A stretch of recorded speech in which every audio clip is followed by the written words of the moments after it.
One nation one election कैसे पास कराएंगे? वो कंटिन्यूएशन में ही पूछ रहा हूँ, क्योंकि आप तो खुद बहुमत से हाफ मेजोरिटी से भी नीचे हैं, उसमें तो 2/3 चाहिए। लेकिन आप राजीव गांधी, इंदिरा गांधी, जवाहरलाल नेहरू, उनसे भी आगे बढ़ ही नहीं पाते आप।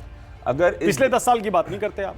बाबा साहेब अंबेडकर को चुनाव हराने वाले जवाहरलाल नेहरू जी थे। 78,000 वोट्स उस वक्त इनवैलिडेट करे गए थे। बड़ा फर्क क्या है राहुल गांधी और नरेंद्र मोदी में? नरेंद्र मोदी जी देश के लिए काम करते हैं, राहुल गांधी देश के विरुद्ध काम करते हैं। आपके सांसद संबित पात्रा ने बाकायदा कहा था सबसे बड़ा देशद्रोही। जी, हम मानते कैसे देशद्रोही हो गए मैं राहुल बताता हूँ गांधी? कैसे लुटेंगे। लेकिन प्रदीप, आपकी पार्टी और सरकार पर आरोप यह है कि आप दूसरों को देशद्रोही कहते हैं, और खुद नरेंद्र मोदी के राज में, योगी आदित्यनाथ के राज में मस्जिदें खोदी जा रही। अब आरोप यह लगता है कि ये बीजेपी और जो हिंदूवादी संगठन है वो लोग जानबूझकर यात्राएं मुस्लिम इलाकों से निकालते हैं, वहां भड़काऊ नारे लगाते हैं, भड़काऊ गाने बजाते हैं और माहौल खराब करते हैं, इसीलिए ये सब होता है। नहीं, सर्टिफिकेट, देशभक्ति का सर्टिफिकेट देने वाले आप कौन होते हैं? Nehru ji selected first prime minister of India थे। He was not the elected first prime minister of India.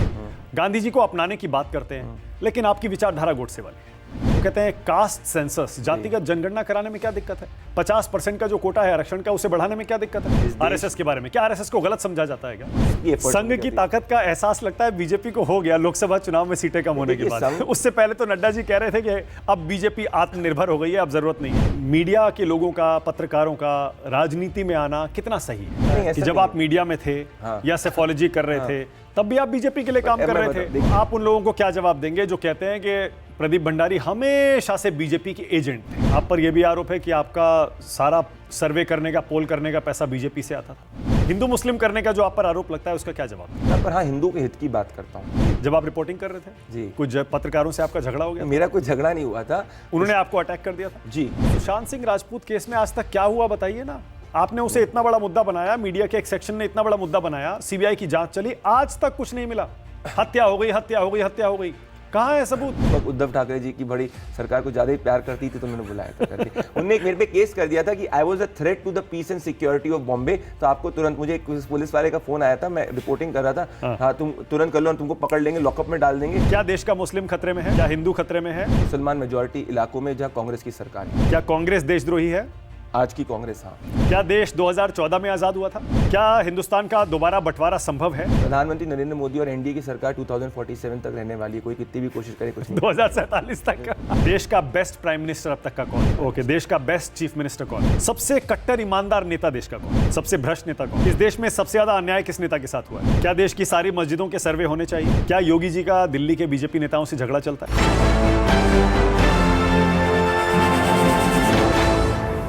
नमस्कार, आप देख रहे हैं न्यूज 24। मैं हूं मानक गुप्ता।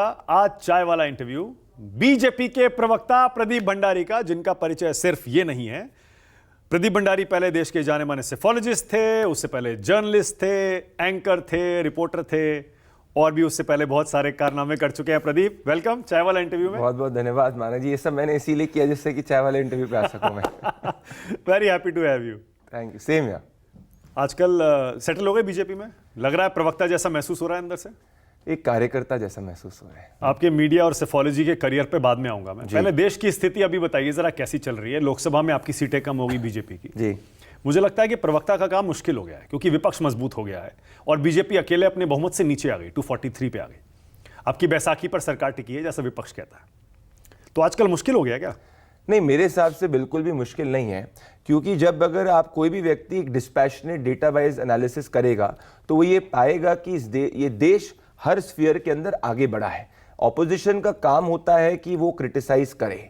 मेजॉरिटी हमारे ऑपोजिशन वाले लोग जो होते हैं वो कुछ फेक न्यूज़, फेक वीडियोस फैलाकर एक नैरेटिव बिल्ड करते हैं। लोकसभा के अंदर कुछ लेवल तक वो नैरेटिव चला था, इसीलिए जाके थोड़ा सा नुकसान हुआ था, पर इमीडिएटली उसके बाद में जनता ने खुद ने रियलाइज करा कि शायद से उनने गलती कर दी। इसीलिए हरियाणा के अंदर एक ऐतिहासिक मैंडेट है, क्योंकि कोई भी सरकार 3 बार रिपीट नहीं कर पाई, और महाराष्ट्र में सब रिकॉर्ड टूट गए। तो मुझे लगता है कि पॉलिटिक्स के अंदर एक करेक्ट जनता जो होती है, करेक्शन का। पर आप वन साइडेड बता रहे हैं, टू ऑल हो गया ना। आप हरियाणा जीते, जम्मू कश्मीर हारे, महाराष्ट्र जीते, झारखंड हारे। मेरे हिसाब तो से इंडिया वर्सेस एनडीए 2 ईच हो गया। एक फर्क है, हरियाणा और महाराष्ट्र के अंदर अगर आप देखेंगे कि जो अक्रॉस नैरेटिव था वो हमारे पक्ष में नहीं था। हरियाणा के अंदर तो सब कह रहे थे कि भारतीय जनता पार्टी जीत ही नहीं सकती है, ऐसा हो ही नहीं सकता है। तो मेरे हिसाब से जो हरियाणा के अंदर जो हमारी विक्ट्री रही है, that is shocked a lot of individuals in the media, but इसको ने एक मोरल बूस्टर भी बहुत ज्यादा ग्राउंड पे वर्कर्स को दिया है। नंबर 2, जम्मू कश्मीर के अंदर भी जो नतीजे आए हैं, इट्स नॉट अ नेगेटिव, क्योंकि अगर आप ओवरऑल देखेंगे, अपार्ट फ्रॉम दी एनसी जो सबसे बड़ी पार्टी के रूप में बनी है, वो जम्मू कश्मीर के अंदर भारतीय जनता पार्टी बनी है। सो Bharatiya Janata party in fact valley के अंदर भी कुछ मुस्लिम मेजॉरिटी सीट्स के अंदर वोट शेयर बढ़ा है।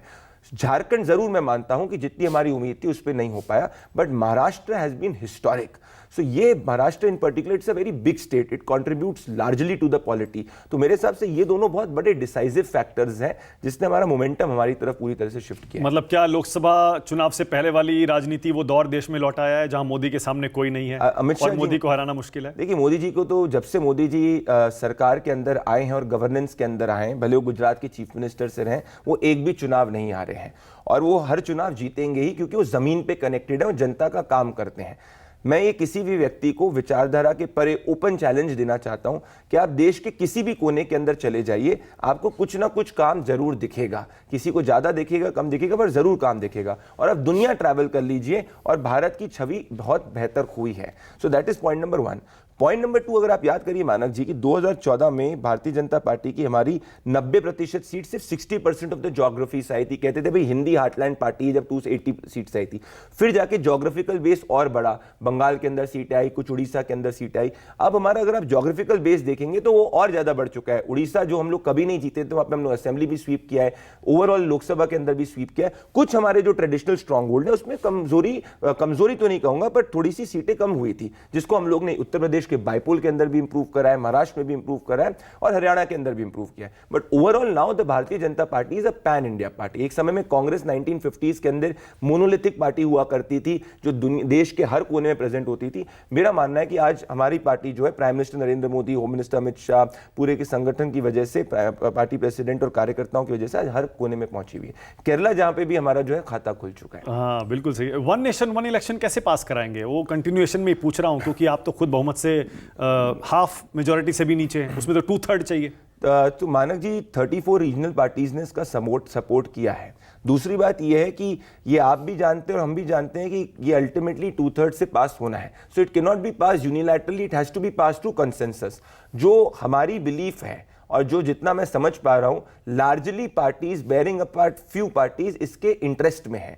4 प्राइमरी कारण है। एक, इनिशियली देश जब आजाद हुआ था तब वन नेशन वन इलेक्शन ही हमारी प्रणाली थी। दूसरा, जो लोग कहते हैं भाई फेडरलिज्म पे एक बड़ा सा खतरा हो सकता है। आप याद करिए 1967 का जो इलेक्शन हुआ था, जो वन नेशन वन इलेक्शन हुआ था, उसमें कांग्रेस जब इतनी बड़ी मोनोलिथिक पार्टी थी, तब हार्डली ऑपोजिशन जो है वो मशरूम ही कर रहा था। केरला के अंदर कांग्रेस सरकार नहीं बना पाई थी, उत्तर प्रदेश में कांग्रेस नहीं बना पाई थी, बंगाल में नहीं बना पाई थी, उड़ीसा में नहीं बना पाई थी, बॉम्बे में नहीं बना पाई थी। तो बड़े प्रांत कांग्रेस हारी थी। अभी महाराष्ट्र के अंदर नांदेड़ लोकसभा के उपचुनाव के अंदर कांग्रेस जीती थी, हम नहीं जीत पाए। तो जनता का विजडम हमेशा से रहता है सॉर्टेड। तीसरी चीज से मेरा हिसाब से जो फैक्टर, बड़ा फैक्टर है जिसकी लोग कम बात कर रहे हैं, अभी क्या होता है कि कोई बड़ा लीडर एमपी है, तो अगर कोई एमएलए का चुनाव होता है तो क्या होता है, उसको कहते हैं कि भाई तुम एमएलए का चुनाव लड़ो, और वो उसकी सीट छोड़ देता है, फिर बाइपोल होते हैं। जब साथ में इलेक्शन होंगे तो ज्यादा लोगों को अवसर मिल सकते हैं, क्योंकि एमपी जो है लड़ रहा है वो एमपी लड़ेगा और एमएलए जो लड़ रहा है वो एमएलए लड़ेगा। इससे मेरे हिसाब से इनफैक्ट ज्यादा फायदा first generation politicians, second generation politicians का लॉन्ग टर्म होने वाला है। ओके आपके ऊपर एक आरोप ये लगता है कि आप पूरा दिन राहुल गांधी, प्रियंका गांधी, सोनिया गांधी, रॉबर्ट वाड्रा, राजीव गांधी, इंदिरा गांधी, नेहरू जी, सबके पीछे पड़े रहते हैं। नहीं, हम सिर्फ गांधी परिवार, गांधी नेहरू पूरा दिन आप करते रहते हैं। देखिए, इस देश का प्रमुख विपक्षी दल जो है वो कांग्रेस पार्टी है, और कांग्रेस पार्टी का जो रिमोट कंट्रोल है वो गांधी वाड्रा परिवार के पास में है। ऐतिहासिक रूप से कांग्रेस पार्टी की पावर सेंटर वही है। इसीलिए वायनाड पे जहां प्रियंका वाड्रा का कोई बेस नहीं है, क्या वो वहां पे कोई म्युनिसिपल का चुनाव लड़ी है, कोई चुनाव नहीं लड़ी है, तो जब राहुल गांधी ने सीट छोड़ी तो प्रियंका वाड्रा के पास में आए। तो जब हमारा प्रमुख विपक्षी दल की जो लीडरशिप है, हम उन्हीं के इंटेंट पे सवाल उठाएंगे। हम ऐसा तो नहीं है कि अगर एक मैच चल रहा है तो हम अपने जो दूसरी साइड का कैप्टन है उसको सवाल नहीं उठाएंगे, किसी और। मैं अपना सवाल रिफाइन करता हूं। आप राहुल गांधी, प्रियंका गांधी, सोनिया गांधी, ठीक है वो पॉलिटिक्स में है, उन पर आप सवाल उठा सकते हैं, लेकिन आप राजीव गांधी, इंदिरा गांधी, जवाहरलाल नेहरू, उनसे आगे बढ़ ही नहीं पाते आप। अगर पिछले 10 साल की बात नहीं करते आप। अगर कांग्रेस पार्टी इस देश में वीर सावरकर जी का अपमान कर सकती है, उन पर सवाल उठा सकती है, तो हमारा मानना है कि इस देश को जानने का अधिकार है कि जवाहरलाल नेहरू जी, राजीव गांधी और सबका एक डिस्पैशनेट एनालिसिस होना चाहिए। बाबा साहेब अंबेडकर को चुनाव हराने वाले जवाहरलाल नेहरू जी थे। 78,000 वोट्स उस वक्त इनवैलिडेट करे गए थे। मैं पेपर्स भी आपको दिखाऊंगा कि कैसे जब बाबा साहेब अंबेडकर अपनी लास्ट स्पीच दे रहे थे, रेजिग्नेशन के बाद में उनकी स्पीच तक को नहीं देने गया था पार्लियामेंट के अंदर। It is on official record. पहले उनकी स्पीच 12-1 बजे होनी थी, उसके बाद नेहरू जी ने इंश्योर किया कि 6 बजे के बाद में हुई और उनको रिजाइन करना पड़ा without even giving a speech in the parliament why he was resigning. So that's why he had to write a letter. तो ये तथ्य तो जनता के पास होंगे। हम कांग्रेस पार्टी की हिपोक्रेसी को एक्सपोज करेंगे, इमरजेंसी कांग्रेस पार्टी ने लागू करी उसको एक्सपोज करेंगे, जिससे देश वापस से वो गलती कभी ना करे। इसीलिए नेहरू जी की चिट्ठियां मांग रहे हैं आप। नहीं, नेहरू जी की चिट्ठियां हम इसलिए मांग रहे हैं क्योंकि नेहरू जी की चिट्ठियां एज द प्राइम मिनिस्टर ये देश की कस्टडी है, ये पीपल ऑफ इंडिया की कस्टडी है। सर्वपल्ली राधाकृष्णन जी जब प्रेसिडेंट थे तो उन्होंने नेहरू मेमोरियल, जो प्राइम मिनिस्टर्स मेमोरियल है, उसको नेशन को डेडिकेट किया था। So it belongs to the people of India, it does not belong to one person. आरोप यह है कि आप सिर्फ और सिर्फ जवाहरलाल नेहरू और एडवीना माउंटबेटन, नहीं, आपका मकसद यह है किसी भी तरह से नेहरू जी की छवि को खराब करना। अच्छा, मुझे बताइए, इसीलिए वो चिट्ठियां मांग रहे हैं। ऐसा क्या लोग मान रहे हैं कि नेहरू जी ने कुछ ऐसा लिखा है एडवीना माउंटबेटन जी को जिससे उनकी छवि खराब हो सकती है? क्यों चाहिए वो चिट्ठियां? मैं बता रहा हूं क्यों। पर्सनल भी तो हो सकती है। नहीं, पर्सनल मैं बताता हूं। 2008 के अंदर प्राइम मिनिस्टर का कुछ भी पर्सनल नहीं होता। 2000 एज द प्राइम मिनिस्टर 2008 के अंदर जब सोनिया गांधी जी खुद 51 कार्टन स्पेशली जाके लेके गई थी, सिलेक्टेड हाईलाइटेड चिट्ठी लेके गई थी, तो ये हमारा जानने का अधिकार है कि उस वक्त की कम्युनिकेशन क्या हुई थी। एडवीना माउंटबेटन, अरुणा आसिफ अली, जयप्रकाश नारायण कोई प्राइवेट इंडिविजुअल्स नहीं थे, they were individuals in public life. In fact Edwina Mountbatten तो वाइफ थी माउंटबेटन की। तो क्या उस वक्त का कम्युनिकेशन हुआ था, ये हिस्ट्री के स्टूडेंट्स को जानने की जरूरत है, इस देश को जानने की जरूरत है। उसका देश एनालिसिस करे, पॉजिटिव या नेगेटिव। अब उसी तरह आरोप लगता है कि राहुल गांधी की छवि बिगाड़ने के लिए आपकी पार्टी ने अरबों रुपए, करोड़ों रुपए खर्च कर दिए। आज भी आपका पूरा का पूरा इकोसिस्टम, सारे के सारे वॉलंटियर्स सब इसी में लगे रहते हैं। पूरा दिन सोशल मीडिया में राहुल गांधी के खिलाफ लिखते हैं, बोलते हैं और उनको अपने कटघरे में रखते हैं। मानव जी, इस देश की इतनी सारे मीडिया चैनल्स हैं और इस देश के सोशल मीडिया चैनल्स हैं जिसने राहुल गांधी जी को 50 से ज्यादा बार रीलॉन्च किया। किंग इज बैक, अब 2001-2 के बाद से याद करके रख लीजिए, इतनी सारी कवर पेज मैगजीन्स का नाम जो चेंज हुआ, king is back, finally he is back, now he is back, is the king back, is the Prince back. मतलब इतनी ज्यादा हेडलाइंस तो किसी के लिए नहीं। जितनी टाइम किसी एक अच्छे क्रिकेटर का भी रीलॉन्च की बात नहीं लोग करते, उतनी बार जाके राहुल गांधी के रीलॉन्च की बात करी गई। उसके बाद भी अगर देश की जनता उनको नकार रही है तो इसमें आप हमको क्यों ब्लेम कर रहे हैं? सच्चाई क्या है? सच्चाई यह है कि राहुल गांधी जी को कांग्रेस पार्टी ने 50 से ज्यादा बार रीलॉन्च करने का प्रयास किया और कांग्रेस पार्टी नहीं कर पाई। उसके बाद भी कांग्रेस पार्टी उनके पर भरोसा करी। मैं आपसे एक बड़ा क्वेश्चन पूछता हूं, क्या राजनीति के अंदर किसी भी दूसरे व्यक्ति को जो फर्स्ट जनरेशन पॉलिटिशियन है, अगर वो एक चुनाव हार जाता है, क्या उसको इतने मौके मिलेंगे? नहीं मिलेंगे। देश का संविधान आर्टिकल 14 की बात करता है equality of opportunity. Congress party क्या इक्वालिटी ऑफ अपॉर्चुनिटी की बात करेगी? जो अपने पार्टी के अंदर इक्वालिटी ऑफ अपॉर्चुनिटी नहीं दे सकती, वो देश को क्या इक्वालिटी ऑफ अपॉर्चुनिटी देगी? तो देश किसी एक परिवार की बपौती नहीं है, ये देश 140 करोड़ देशवासियों के। प्रधानमंत्री नरेंद्र मोदी जी जो हैं वो बूथ से शुरू होकर आज प्रधानमंत्री बने। उनका जीवन संघर्ष का जीवन है। सबसे बड़ा फर्क क्या है राहुल गांधी और नरेंद्र मोदी में? नरेंद्र मोदी जी देश के लिए काम करते हैं, राहुल गांधी देश के विरुद्ध काम करते हैं। ये हमारा चार्ज है। ये आपने कुछ दिन पहले प्रेस कॉन्फ्रेंस करके आरोप भी लगाया था, देशद्रोही आपने राहुल गांधी को कहा। उनके इंटेंट देश के इंटरेस्ट में। क्या राहुल गांधी देशद्रोही है? उनके इंटेंट देश के हित में नहीं है और मेरा मानना है कि जिस हिसाब से उनकी चीज है तो उनकी छवि बिल्कुल देश हित की नहीं है। जो व्यक्ति आपके सांसद संबित पात्रा ने बाकायदा कहा था सबसे बड़ा देशद्रोही। जी, हम मानते हैं। कैसे देशद्रोही हो गए? मैं बताता हूं कैसे। पॉइंट नंबर 1, राहुल गांधी जी की पूरी पार्टी सर्जिकल स्ट्राइक के वक्त में देश से सवाल पूछ रही थी कि भाई सेना ने सर्जिकल स्ट्राइक करी, इसका प्रूफ दो। क्या राहुल गांधी ने उसके ऊपर जाके उनके सांसदों को हटाया? सनातन को डेंगू, मलेरिया, एड्स उनके पार्टनर कहते हैं, क्या राहुल गांधी जी ने उनको हटाया? मंदिर को, राम मंदिर की प्राण प्रतिष्ठा को राजगाना का इवेंट कहा जाता है, क्या उसके खिलाफ बात करी? ये बड़े बड़े नेताओं की बात करो। अब इस वक्त जॉर्ज सोरोस जैसा व्यक्ति जो बाहर से बैठा हुआ है, मैं नहीं कह रहा वो देश को कर रहा है, पर वो उसकी ऐसी क्या मिली भगत है कि सोनिया गांधी जी एफडीएल-एपी फाउंडेशन की चेयरपर्सन है, जिस एफडीएल-एपी फाउंडेशन जो है कहता है कि जम्मू कश्मीर भारत का अंग नहीं है। तो क्या इस पे कांग्रेस पार्टी को स्पष्टीकरण देने का हक है कि नहीं? राइट टू इंफॉर्मेशन एक्ट की बात करने वाले लोग खुद ही इंफॉर्मेशन नहीं दे रहे तो कैसे चलेगा?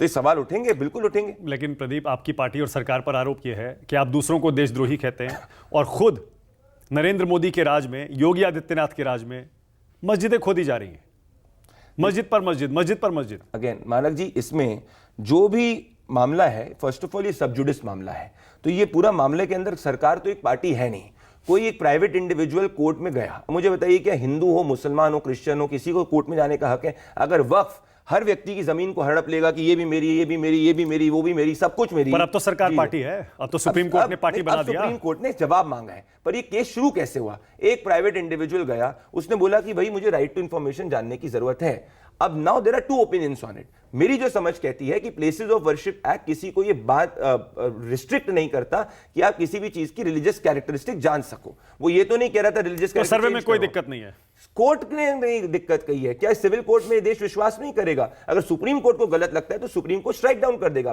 फैक्ट्स ये कि 16 पिटिशंस गई थी जिसमें सिर्फ 4 को माना गया है। तो क्या इस देश के कॉमन आदमी को ये जानने का हक नहीं है कि कहां पे क्या? और बताइए, क्या असली में संबल में पत्थर इसीलिए चलाए जा रहे थे जिससे कि प्रभु हनुमान जी का जो मंदिर बंद था, जो मंदिर इतने समय से बंद था, उसकी सच्चाई सामने ना है? पर आरएसएस प्रमुख ने खुद कहा है कि हमको अब जो मिलना था मिल गया, हम सारी मस्जिदों में मंदिर नहीं ढूंढेंगे, नहीं ढूंढना चाहिए। उन्होंने भी कहा है ये। देखिए, सरकार तो इसमें है ही नहीं पार्टी, पर मैं एक बेसिक क्वेश्चन पूछना चाह रहा हूं, क्या इस देश में कोई भी धर्म के व्यक्ति को कोर्ट जाने का अधिकार है या नहीं है? अगर कोर्ट जाने का अधिकार है, और क्या हम कोर्ट से चलेंगे कि तालिबानी शासन? तो प्लेसेस ऑफ वर्शिप एक्ट में लिखा है कोई मुकदमेबाजी किसी भी धार्मिक स्थल को लेकर आ ही नहीं सकती कोर्ट में। अब इसके 2 इंटरप्रिटेशंस हैं। एक, प्लेसेस ऑफ वर्शिप एक्ट के अंदर यह लिखा है कि रिलीजियस कैरेक्टरिस्टिक नहीं बदली जा सकती, पर उसके साथ में जस्टिस चंद्रचूड़ ने स्पष्ट कर दिया है कि places of worship act does not restrict an individual to go to the court and ask for the religious characteristic of a place.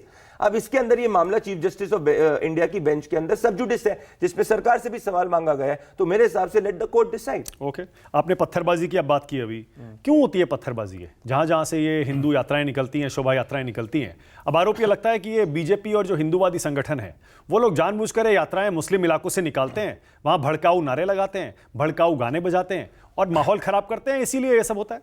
मैं कहता हूं मानक जी, क्या जय श्री राम का नारा भड़काऊ नारा है? क्या मान लीजिए कि कोई कहे हनुमान चालीसा पढ़े, क्या भड़काऊ नारा है? एक देश हमारा एक संवैधानिक देश है। ये क्या हो गया है? किस तरीके से देश ने कहा भाई ये मुस्लिम इलाका है और ये क्या मुस्लिम इलाके से हिंदू नहीं जा सकता, क्रिश्चियन नहीं जा सकता, सिख नहीं जा सकता? ये कहां के लॉजिक हो गया? और मान लीजिए कि जय श्री राम से अगर कोई इतने उत्तेजित हो जाएगा कि वो हाथ में पत्थर लेकर मारना चालू करेगा, ये तो इलॉजिकल बात हो गई, ये तो असंवैधानिक बात हो गई। ये तो ऐसा तालिबान के अंदर होता है। दूसरी बात, इसको छोड़िए, अभी जाके आपने देखा तमिलनाडु के अंदर 2 दिन कल की घटना क्या हुआ? एक टेररिस्ट जो कोयम्बटूर ब्लास्ट के अंदर मेन एक्यूज्ड है, उसका जनाजा निकाला जा रहा है और वो व्यक्ति, वो जो टेररिस्ट है वो आतंकवादी है। जब वो लाइफ उसकी इम्प्रिजनमेंट, जब वो जेल रहा था, उसकी डेथ हो गई, वो मर गया, तो लोग उसके जनाजे के अंदर जा रहे हैं। ये कौन सी सोच है कि भाई एक आतंकवादी जिसने आतंकवाद किया है, कबूला है, उसका लोग महिमा मंडित कर रहे हैं? कौन सी सोच है, आप ही बताइए। यही तालिबानी सोच है। मैं मानता हूं कि इस देश के अंदर कुछ लोग जो आतंकवादियों का महिमा मंडन करते हैं, जो बुरहान वानी को भी सेलिब्रेट किया करते थे, या अभी ये कोयम्बटूर ब्लास्ट के जो टेररिस्ट है उसको सेलिब्रेट करते हैं, ये देश के प्रभुता और अखंडता के खिलाफ है। एक याद करिए, अरुण जेटली जी की स्पीच थी जब जेएनयू के अंदर वो टुकड़े टुकड़े के नारे लगे थे, पार्लियामेंट के अंदर कहा था, we can not provide respectability to anti national slogans और anti national act and we can not justify acts of terror. अब अगर कोई व्यक्ति जनाजे में जा रहा है ऐसे लोगों के जो आतंकवादी हैं, इस नाम के कि भाई वो धर्म का रक्षक है, दैट इज रॉन्ग। तो जहां जहां पत्थरबाजी हो रही है वो भी एंटी नेशनल है? मेरे हिसाब से पत्थरबाजी करना एंटी नेशनल एक्ट है। मेरी निजी सोच है। एंटी नेशनल पत्थर कैसे मार सकते हो आप? उस पर कार्रवाई तो देश के कानून के हिसाब से होगी, उसको एक लॉ एंड ऑर्डर की तरीके से भी देखना है। पर मेरा मानना है कि जब एक व्यक्ति तो छोड़िए, जब एक झुंड, मैं आपसी झड़प की बात नहीं कर रहा, जब झुंड टारगेटेड रूप से किसी एक धर्म के खिलाफ पत्थरबाजी करता है, तो वो जो एक्ट है वो देश के हित में नहीं है। और हमको ये सोचना चाहिए कि क्यों जहां हिंदू शोभा यात्रा, भले वो कर्नाटका हो गई, भले उत्तर प्रदेश हो गया, देश के किसी भी कोने में हो गई, जहां हिंदू माइनॉरिटी के अंदर है, वहां हिंदू पलायन क्यों करता है? कैराना के अंदर भी तो यही हुआ था कि ताले लग गए थे, सरकार हमारी आई, जब जाके पलायन नहीं हुआ। मुर्शिदाबाद के अंदर क्या हुआ था? जहां मुर्शिदाबाद के अंदर हिंदू माइनॉरिटी में, ऐसा क्यों है कि जिन इलाकों के अंदर हिंदू माइनॉरिटी में, वहां हिंदू की आर्टिकल 24 के हिसाब से फ्रीडम ऑफ स्पीच, एक्सप्रेशन और रिलीजियस प्रैक्टिस ऑफ फेथ, उसको खतरा हो जाता है? ये सवाल उठना चाहिए। अगर एक मुसलमान हिंदू मेजॉरिटी इलाके में सुरक्षित है, तो ऐसा क्यों होता है कि हिंदू कई मुस्लिम मेजॉरिटी इलाकों के अंदर वो सुरक्षित नहीं महसूस करते, या वो इतने अच्छी तरीके से अपनी शोभा यात्रा को नहीं निकाल पाते? इस पे चर्चा होनी चाहिए। मतलब हिंदू खतरे में है? हिंदू उन इलाकों में जरूर खतरे में जहां हिंदू माइनॉरिटी में है, ये हमने फैक्ट्स देखा है। तभी हिंदुओं को कर, गोपाल मिश्रा के साथ क्या हुआ था, उसने जो किया, मैं उसको बिल्कुल जस्टिफाई नहीं कर रहा, पर क्या ये किसी को अधिकार देता है कि उसको मार दे? नहीं अधिकार देता। हम कानून से चलेंगे भाई, हम तालिबानी शरिया से नहीं चलेंगे, हम कानून से चलेंगे। भले हिंदू हो, क्रिश्चियन हो, मुसलमान हो, कोई भी हो, उस कर किसी ने गलत किया उसको एक कानून पनिश करेगा, उसको भारतीय न्याय संहिता पनिश और करेगी। इसका मतलब ये भी तो नहीं है किसी के घर में घुसकर तिरंगा लगा दो, तो मुझे बताओ उससे कोई आदमी मार डालेगा? अगर मान लीजिए वो भी आप गलत है, वो भी गलत है। पर आप अगर किसी से डिसएग्री करते हो तो क्या उसको गोली मार दोगे? बिल्कुल ये तो नहीं, क्या उसको तलवार से सर पर काट किसी दोगे? के घर में घुस के तिरंगा भी तो नहीं लगा तो उसको कानूनी रूप से कार्रवाई होगी, उसको पकड़ो, जाओ पुलिस को दो। आप ये थोड़ी डिसाइड करें। तो अफगानिस्तान में होता है भाई कि अगर हम लोग को लगा, भीड़ को लगा गलत है तो जाके उसको लटका तो दिया। ये अभी कुछ सालों से क्यों शुरू हुआ है ये नहीं। पत्थरबाजी हिंदू शोभा नहीं, यात्रा? जम्मू कश्मीर के अंदर तो 70 सालों से पत्थरबाजी चल रही थी। क्या ये वही सोच है? 100% वही सोच है, 100% वही सोच है। जब एक झुंड पत्थर हाथ में लेता है और मासूमों के ऊपर फेंकता है, भले वो सिक्योरिटी फोर्सेस हो गए या निहत्थे हो गए, और टारगेटेड रूप से भले वो रिलीजियस टारगेटिंग हो गई या भले वो सिक्योरिटी फोर्स की टारगेटिंग हो गई, वो सोच कॉमन सोच तो विपक्ष क्यों इसको सही मानता है फिर? क्योंकि विपक्ष क्यों विपक्ष को कहता है कि मुस्लिम नहीं तुष्टीकरण चाहिए, मुस्लिम वोट का तुष्टीकरण विपक्ष वही देशद्रोही सोच है? 100%।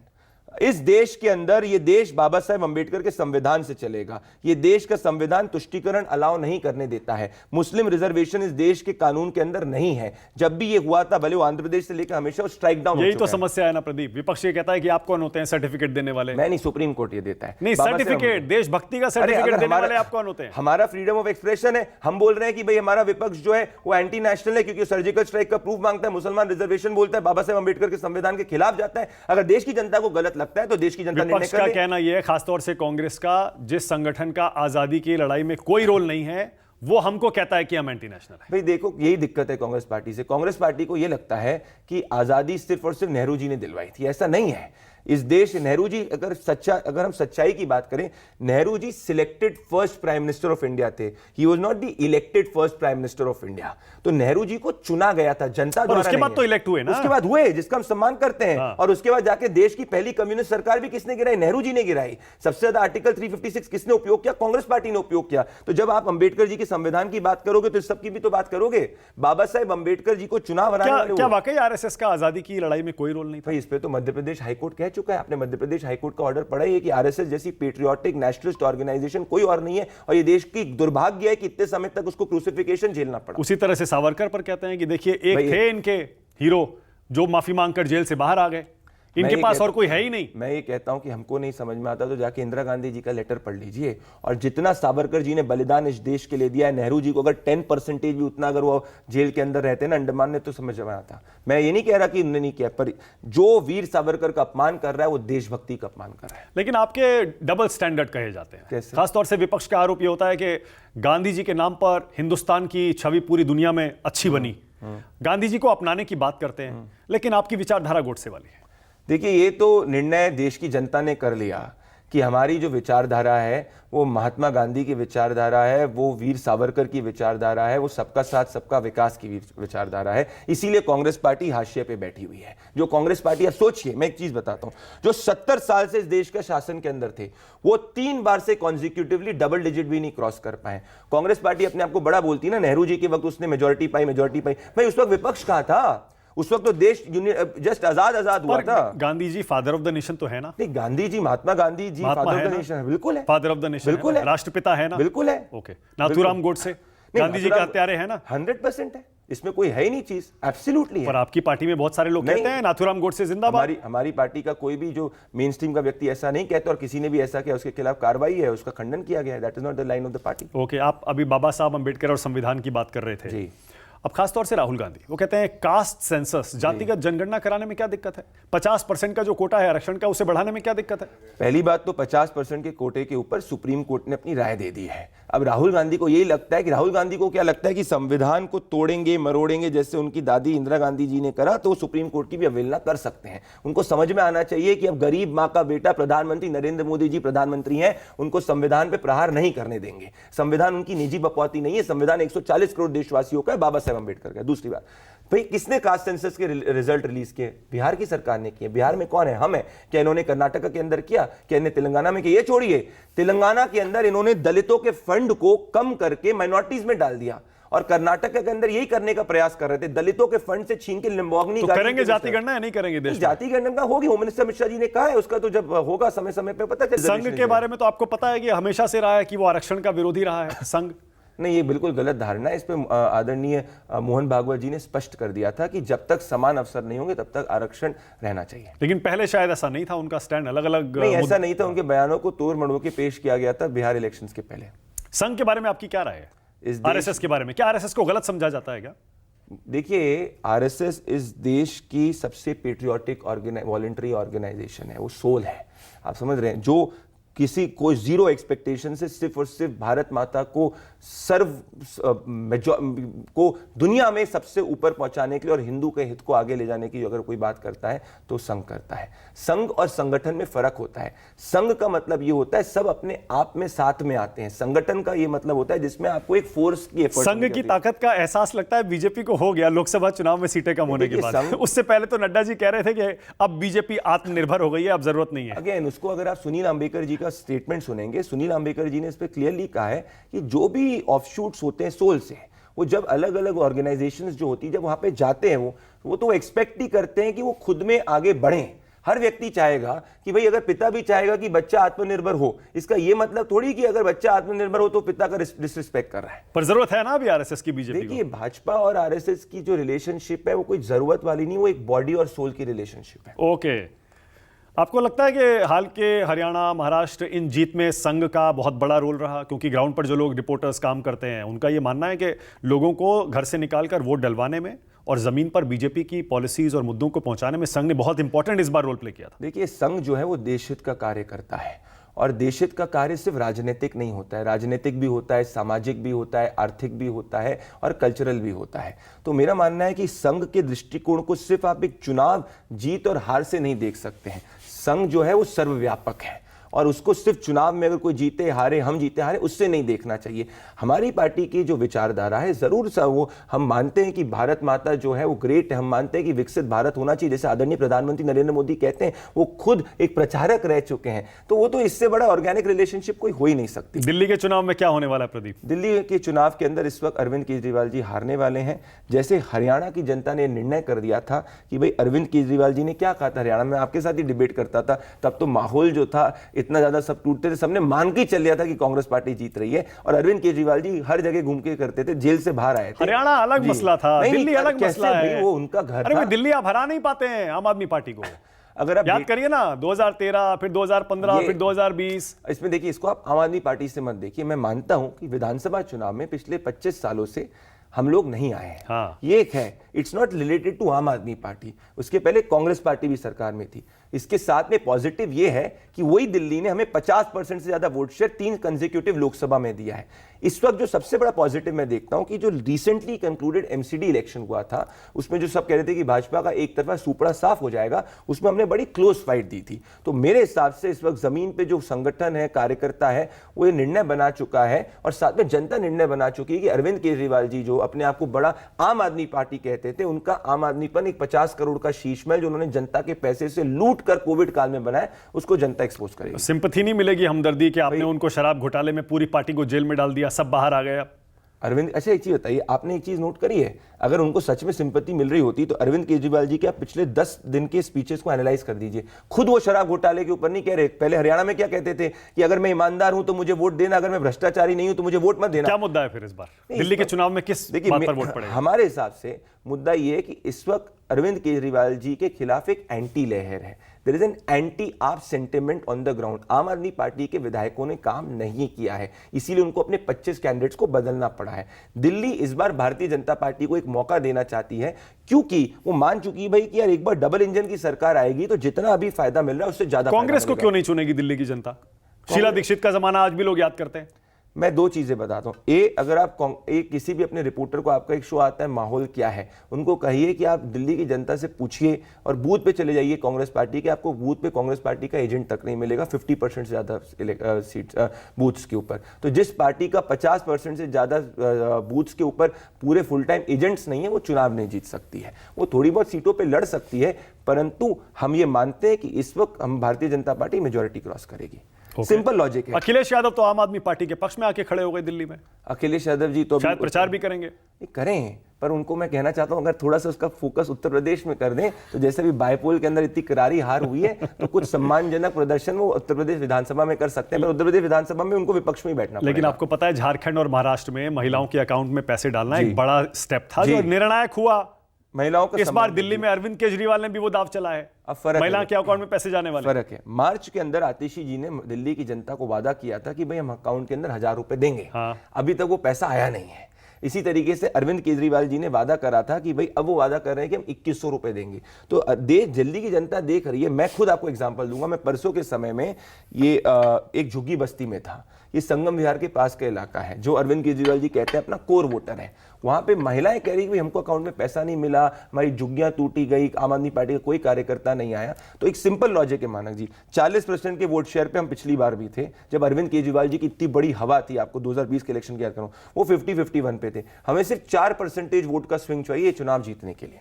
Only 4% vote swing, which I believe is possible। मतलब विकास के मुद्दे पर होगा, फ्रीबीज के मुद्दे पर चुनाव होगा, या हिंदू मुस्लिम राष्ट्रवाद के मसले पर होगा? देखिए, चुनाव कभी किसी एक मुद्दे पे सिर्फ नहीं जीता जाता। चुनाव एक मल्टीपल मुद्दों पर होता है। पर इस वक्त मेरी ये जो समझ ये कह रही है कि जनता के बीच में आम आदमी पार्टी और अरविंद केजरीवाल जी की जो क्रेडिबिलिटी है वो कम हो चुकी है और जनता एक मौका भारतीय जनता पार्टी को देना और मुझे लगता है कि इस बार बीजेपी भी जरूर महिलाओं के अकाउंट में पैसे डालने का वादा करेगी। देखिए, ये तो जब आप मैनिफेस्टो आएगा तब देखेंगे। यानी विकल्प खुला है ना।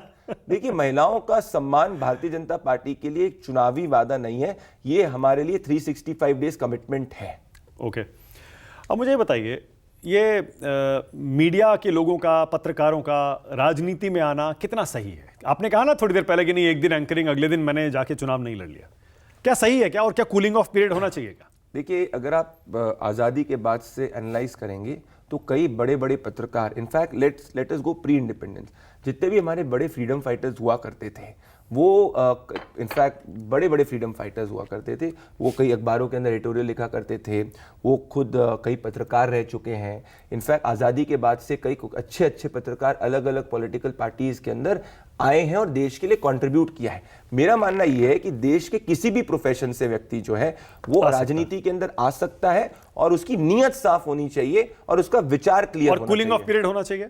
देखिए, ये तो ऐसा कुछ बाहर तो है नहीं, ये तो जनता का कटघरे के अंदर है, जो जनता निर्णय करती है। मेरा मानना यह है कि थोड़ा समय व्यक्ति को लेना चाहिए। ऐसा नहीं करना चाहिए कि आज जो है वो एंकरिंग कर रहे हैं और कल ही जाके वो चुनाव लड़ ले। पर आपके ऊपर भी आरोप लगता है कि जब आप मीडिया में थे या सेफोलॉजी कर रहे थे तब भी आप बीजेपी के लिए काम कर रहे थे। देखिए, अब मानक जी, ये आरोप को let us go to the base of it. मान लीजिए कि कोई एक कॉर्पोरेट से आता है, ठीक है, कोई मान लीजिए कोई बड़ी सी कॉर्पोरेट एमएनसी के अंदर सीईओ है। उसके बाद जाके वो 1 महीने के बाद में भारतीय जनता पार्टी, कांग्रेस, किसी भी पार्टी में आ जाता है और उस एमएनसी की कुछ कॉन्ट्रैक्ट जो है वो गवर्नमेंट के साथ हो रहे थे। तो क्या ये मान लिया जाएगा कि वो सीईओ जो है उसको इन्फ्लुएंस कर रहा था? कोई ना कोई व्यक्ति किसी ना किसी प्रोफेशन से तो राजनीति में आएगा। आप राजनीति आगे कैसे बढ़ेगी जब प्रधानमंत्री नरेंद्र मोदी जी ने तो अभी कहा है कि 1 लाख से ज्यादा युवा भले किसी भी पार्टी में जिनका कोई परिवार से लेना नहीं है वो राजनीति में। लेकिन आपके विचार जब आप मीडिया में भी थे तब भी हमेशा बीजेपी के, हिंदुओं के, राष्ट्रवाद के पक्ष में रहते थे। तो ये तो कांग्रेस पार्टी को सोचना चाहिए कि वो हिंदुओं, राष्ट्रवाद और देश के खिलाफ क्यों है। क्यों हर राष्ट्रवादी युवा जो है, भाई कन्हैया कुमार जैसे लोग कांग्रेस को चुन सकते हैं और इसीलिए उनकी जमानत जब्त हो जाती है। हर जगह से, बेगूसराय से भी उन्होंने ट्राई कर दिया, जनता ने नकार दिया। क्यों? क्योंकि जनता राष्ट्र विरोधी विचारों को नहीं स्वीकारती। उस वक्त भी मैंने कहा था, तब तो मैं पोलिंग कर रहा था और तब मैंने ऑन एयर कहा था कि भाई कन्हैया कुमार नहीं जीतेंगे। बेगूसराय कम्युनिस्टों का गढ़ हुआ करता था, याद करिए अब 60s से, वहां से कन्हैया नहीं जीत पाए। फिर यहाँ पे आम आदमी पार्टी और कांग्रेस का अलायंस हुआ, फिर वो हार गए। क्यों? क्योंकि जनता राष्ट्र भक्त है। आप उन लोगों को क्या जवाब देंगे जो कहते हैं कि प्रदीप भंडारी हमेशा से बीजेपी के एजेंट थे, बीजेपी का एजेंडा चलाते थे, चाहे पत्रकारिता में हो या जन की बात में सेफोलॉजी करते हो, पोल्स करते हैं? मैं देश का एजेंडा चलाता था और देश का एजेंडा चलाने में अगर मेरी राय किसी किसी मुद्दों के ऊपर कोई राजनीतिक दल के साथ में होती थी तो उसमें हो सकती थी, किसी की भी राय किसी के साथ में होगी। मान लीजिए आज आप एंकरिंग कर रहे हैं, आज आपने, मैं एग्जांपल दे रहा हूं, आज आपने भाजपा के खिलाफ, मतलब आपने कोई मुद्दा है जिसमें आप ग्रिल करते हैं, आज आपने भाजपा को ज्यादा ग्रिल कर दिया तो 24 घंटे तक आपके सोशल मीडिया पे होंगे, रे माना गुप्ता जो है वो चेंज, वो माना गुप्ता उधर चला गया, उसके साथ ले लिए, वैसे लिए। फिर मान लीजिए 24 घंटे तक लोग आपको बोलेंगे तुम तो कांग्रेस पार्टी के साथ में हो गए। फिर उसके बाद आपने दूसरे दिन जाके मान लीजिए भाजपा, कांग्रेस को ग्रिल कर दिया तो फिर दूसरी साइड वाले बोलेंगे। तो ये तो नहीं, आप मुझसे तुलना मत करिए। आपने पॉलिटिक्स ज्वाइन कर ली है, नंबर 1, मैंने नहीं की है। नहीं तो दूसरी बात, जब आपने नहीं की तब भी आप पे इतने आरोप लग रहे हैं, किसी पे भी इतने आरोप लग रहे हैं। लेकिन आपकी ग्रिलिंग और आपकी पत्रकारिता, आपकी सेफोलॉजी, आप पर आरोप है कि एक ही तरफ रहती थी, इसलिए तो ये आरोप है। नहीं, जब मैं आपको दोनों को डाइवर्ट शिफ्ट कर देते, सेफोलॉजी के अंदर जब 2020 का चुनाव हुआ था, आम आदमी भारतीय जनता पार्टी उस वक्त चुनाव नहीं जीत रही थी, तो जब मैंने ओपिनियन पोल नहीं, जब एग्जिट पोल हुआ था चुनावों के बाद, मैंने वो कहा था हम लोग का बैंग ऑन सही हुआ था। झारखंड का पिछली बार का इलेक्शन एनालिसिस कर दीजिए, सिर्फ हम लोग थे जिनने सीट शेयर और वोट शेयर, हम पिछली बार भारतीय जनता पार्टी नहीं जीती थी, सीट शेयर और वोट शेयर सही करा था। मैं अपने काम के साथ में कभी भी बेईमानी नहीं करता हूं। विचार अगर मेरा कोई टॉपिक है, ओपिनियन पे अगर मेरे को लगता है अरे भैया कांग्रेस पार्टी भारत तोड़े टुकड़े टुकड़े नारों को सपोर्ट करेगी, तो मैं क्या बोलूंगा वाह कांग्रेस, ऐसा थोड़ी जी। अच्छा, आपके पोल कितने सही हुए, आपने कैलकुलेट किया होगा? देखिए 91% तक। टोटल कितने पोल किए आपने? 42 90-91% के आसपास सही हुए। बिल्कुल, बहुत अच्छा रिकॉर्ड है। और मेरे हिसाब से पोलिंग ने मुझे सबसे जो बड़ा अपॉर्चुनिटी दी कि मैं देश का कोना कोना घूम पाया। अगर मैं वो देश पे ट्रैवल नहीं करते हुए करता तो मैं कभी पोलिंग नहीं करता। और मैंने आपके शो पे भी ये कहा था कि बात सही गलत की नहीं है, हमारे हिंदुस्तान के सिफोलॉजिकल मार्केट के अंदर लोग ट्रांसपेरेंट नहीं है। किसी का चुनाव सही हो या गलत हो वो मैटर नहीं है, डेटा आता कैसे है, वेयर इज डेटा कहाँ है, आपका सिफोलॉजिस्ट ग्राउंड पे कहाँ है वो नंबर। कोई भी कल कर कहते 50 सीट आ रही है, 40 सीट आ रही है, पर what is the scientific analysis to it. अगर मैं इसका कहूंगा, एक आपका रिपोर्टर रिपोर्टिंग करने अगर जमीन पे जाता है, अगर एक नेता वोट मांगने के लिए रैली में जाता है, तो एक सिफोलॉजिस्ट बिना जमीन पे जाए कैसे बता सकता है इतने बड़े कॉम्प्लेक्स देश के अंदर कौन जीत रहा है कौन हार रहा है। ठीक है, आप पर यह भी आरोप है कि आपका सारा सर्वे करने का, पोल करने का पैसा बीजेपी से आता था। नहीं, ये बिल्कुल गलत है। पॉइंट नंबर, कहां से आता था सर्वे करने के लिए, प्रदीप भंडारी के लिए पैसा कहां से आता? अब इसका मैं दो बताता हूं। जब मैं ओपिनियन पोल्स करता था, दो है, ओपिनियन पोल्स होते हैं और एग्जिट पोल होता है। तो जब मैं ओपिनियन पोल करता था तो ये मेरा रूल रहता था कि मैं किसी भी पॉलिटिकल पार्टी के साथ में टाई अप नहीं करता, विच इज द थिंग, क्योंकि फिर क्या आपके कॉन्फ्लिक्ट ऑफ इंटरेस्ट होता है, विच इज दैट। तो कभी नहीं किया आपने? अगर नहीं, सुनिए मेरी बात, अगर कोई इलेक्शन, मान लीजिए झारखंड इलेक्शन है, अब झारखंड इलेक्शन में अगर जन की बात ओपिनियन पोल और एग्जिट पोल दोनों कर रहा था उस वक्त, तो फिर वो किसी पार्टी के साथ टाई अप नहीं करता था, विच इज दैट। पर अगर जन की बात ने सिर्फ एग्जिट पोल किया है, तो भाई चुनाव के पहले तो वो किसी भी as a company tie up कर सकता है, विच इज दैट। अब किसी चैनल के साथ, हाँ, अब मान लीजिए मैंने किसी चैनल के साथ टाई अप किया और एक कमर्शियल डील करी, तब भी मैं किसी पार्टी के साथ नहीं करूंगा। आप अच्छी तरीके से जानते हैं कि आजकल तो पोल ऑफ पोल्स लोग करते हैं, तो अगर कोई पोल ऑफ पोल्स कर रहा है, किसी चैनल के साथ आपका एक्सक्लूसिव टाई अप नहीं है, तो भाई आप कोई अंबानी या कोई बड़े वो इंडस्ट्रियलिस्ट तो हो नहीं कि जेब से चीज लगाओगे, तो you will do a commercial deal. But how do you ensure that your conflict of interest is not there and you are honest. Uh, अगर आप चैनल के साथ एक्सक्लूसिव टाई अप कर रहे हो तो आप पार्टी के साथ टाई अप नहीं करोगे। बी, अगर आप एक ओपिनियन पोल कर रहे हो तो आप पार्टी के साथ टाई अप नहीं करोगे। सी, अगर आप सिर्फ एग्जिट पोल कर रहे हो तो ऑब्वियसली जितने लोगों को आप ग्राउंड पे भेजोगे, it's a very costly exercise. जो लोग यहाँ पे घर पे बैठ के पोलिंग करते हैं वो नहीं, पर genuine polling is a very costly exercise. Simple example दूंगा जो मेरे पास का एक्सपीरियंस। भाई एक व्यक्ति को आप ग्राउंड पे भेजते हो, एक टीम को, एक दिन का आपका ट्रैवल का कॉस्ट होता है 4,500, 2,500 से 3,000 साढ़े 3,000 रुपए। अगर आप किसी भी गाड़ी को करोगे 2,500 साढ़े 3,000 रुपए का आपका कॉस्ट आएगा।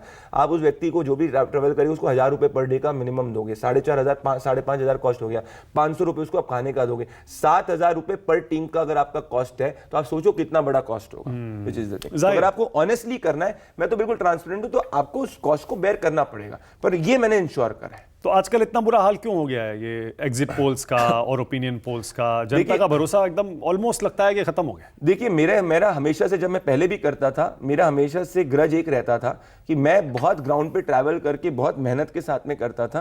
परंतु मेरा योगेंद्र यादव के साथ में पहली जो डिबेट हुई थी एनडीटीवी में, उस वक्त यही हुआ था कि वो आके बैठ गया, बोल रहे थे उनने कि भी भाजपा हार रही है। 2018-17 का गुजरात इलेक्शन था, तो एक एंकर एनडीटीवी पे डिबेट थी, तो मैं उस वक्त नया आया था मार्केट में और मैंने कम से कम 2.5 महीने गुजरात में स्पेंड किया था खुद, और मेरे पास पूरे शीट के साथ आया था, ये सीट। मैंने बोला भाई भाजपा मेरे हिसाब से सरकार बना लेगी, तो ये नहीं ग्राउंड पे। योगेंद्र यादव ने बोला भाई जमीन पे घूम के सिफोलॉजी नहीं होती।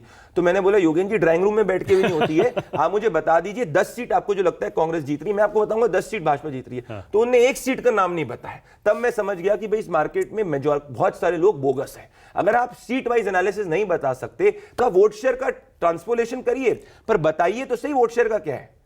देखिए यूएस में क्या होता है, US is not as complex. US के अंदर लोग फॉर्मूला अप्लाई करते हैं कि भाई पार्टीज का वोट शेयर निकालेंगे, उसके बेसिस के ऊपर वो ट्रांसलेट कर सकते हैं कि कौन सा स्विंग स्टेट है कौन सा नहीं है।